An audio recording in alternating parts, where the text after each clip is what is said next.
The battle for control over Washington extends beyond the White House. The race for the Virginia Senate seat being vacated by Jim Webb remains tight as former Virginia Governor Tim Kaine and Republican George Allen enter the crucial post-Labor Day phase of their campaigns. Now is the time for the candidates to push their agenda. So why has George Allen canceled his ads while his opponent has purchased more than $4.5 million of spots?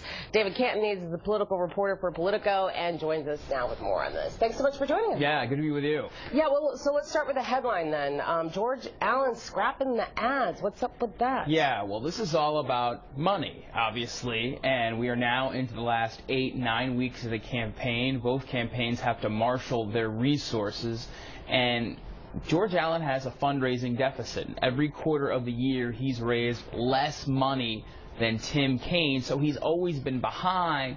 Now is when that matters, because both campaigns want to be saturated. They want to be on every market. They want to be here. They want to be in Richmond. They want to be in Roanoke. Yep. So we learned last week that George Allen had to pull an ad buy that he had set for this week.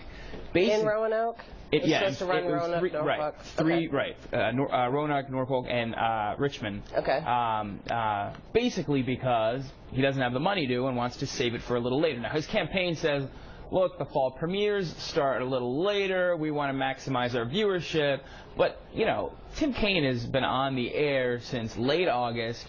He's got a $5 million buy that started then and will go all the way through the election. Oh, wow. And George Allen's going to be dark a little bit. So if you're just at home and tuning into this race, you're watching your favorite programs, you're clicking around, you're seeing Tim Kaine ads, you're not seeing George Allen ads. Right. So now how much is this going to hurt Allen, do you think? Well, you know, that is the, you know, $100,000 question here. They've been tied for 2 years, okay. Basically in the polls. It hasn't moved, you know, many points either way.